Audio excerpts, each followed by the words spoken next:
welcome back to Cade the Hatchet Man. So basically today I'm going to be making a sheath for, where did it go? This knife. I forged it. It's forged, as you can see. Is it focusing? Okay, so it is a cool knife. I forged this. That's my first forged knife. So I decided I needed to make a sheath for it. There was an old one, but it kind of didn't work, so I'm gonna make another one. It's really cold. Okay, so basically I decided, I usually make paper models first, just so I can figure out like how it's gonna fit or with the knife in it. And so I'm basically just gonna cut this with maybe, I don't know, like 1/8 of an inch working room.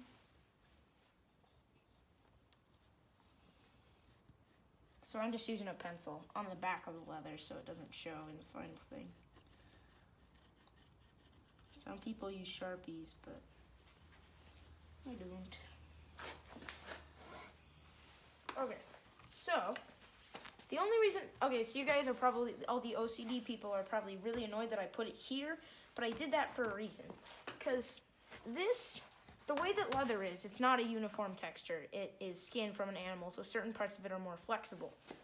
And since it's kind of like this sheath, it folds in the back. Since it has to fold in the back, it needs to be fairly flexible. I am going to use some carving tools like this to make a little notch so it folds better anyway, but this is where I found that it folds the best.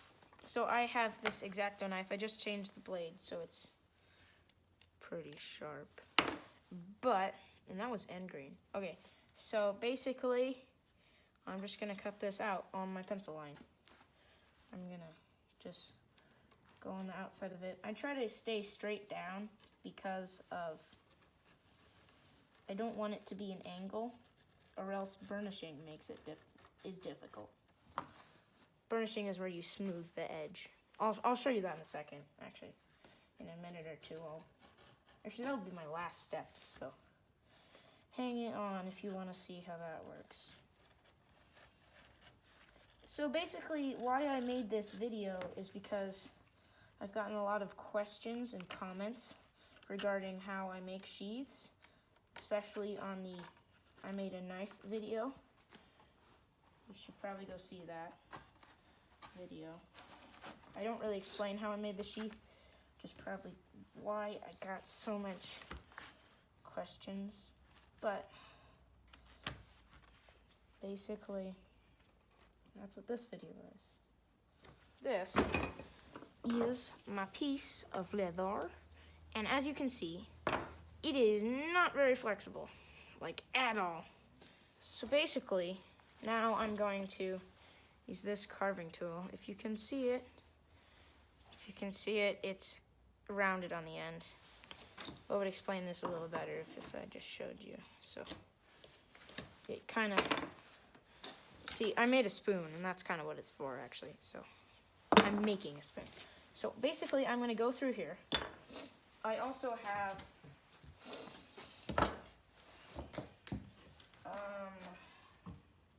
I have a little V-shaped one that I'll use in a second too, if I can find where I put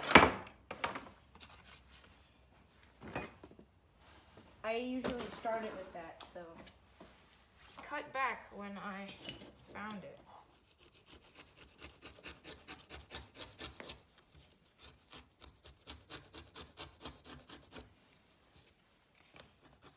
I have to be careful not to go too deep because I might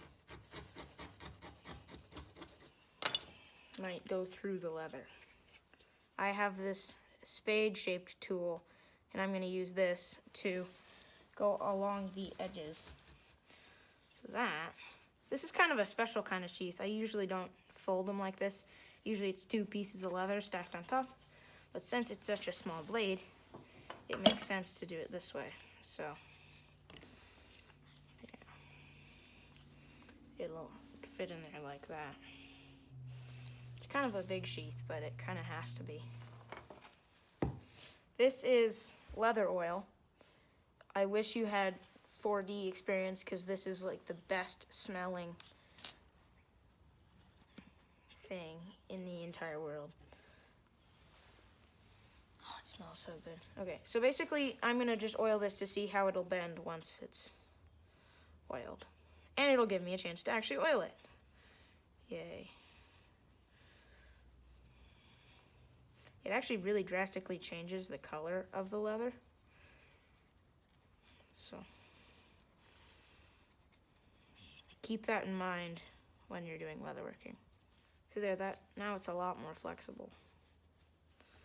So that's good to keep in mind when you're bending things. Because the next step is going to be punching this into here. So then I can use a scary needle that I stabbed through my knuckle to sew this sheath.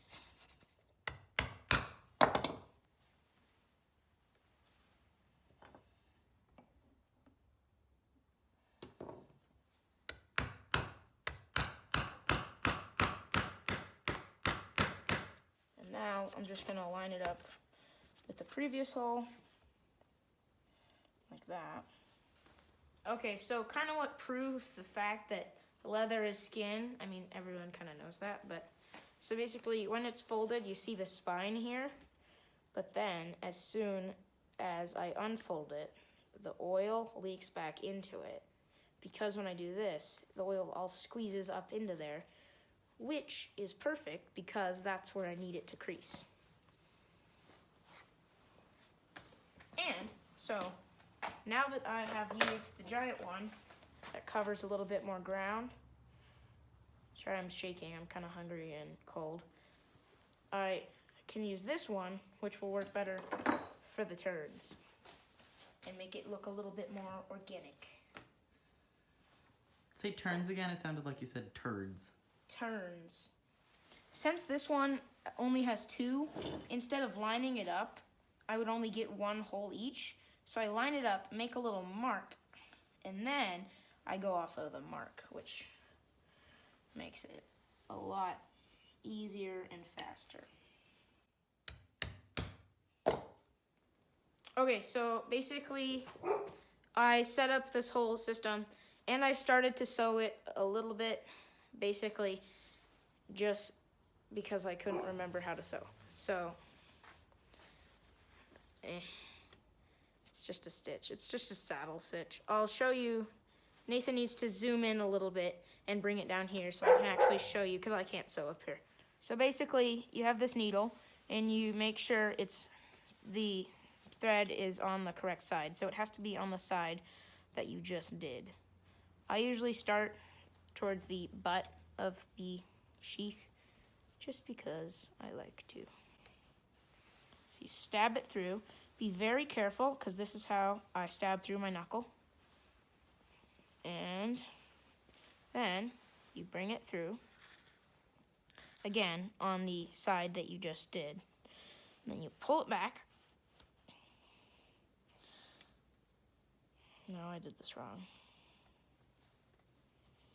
Hang on. It must have twisted.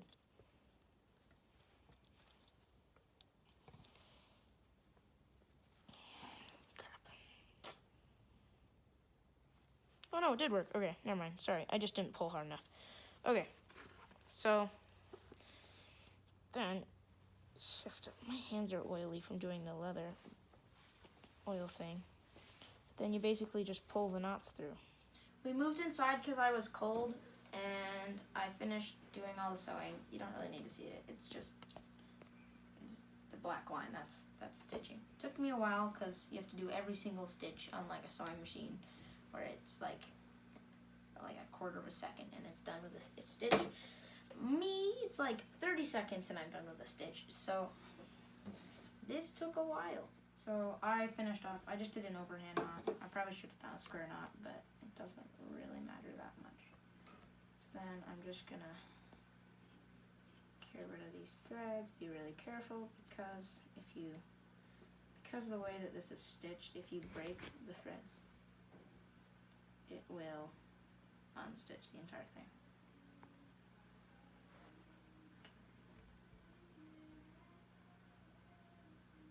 That's why I usually leave a little bit and I'll burn that later. So I have this little tool and I just go along and scrape off the hard corners.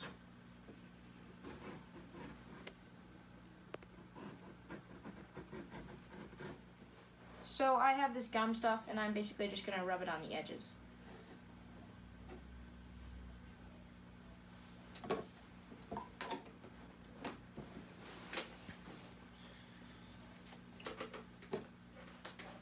I got my burnishing tool. It has a thickness for this leather. And just go and round it out.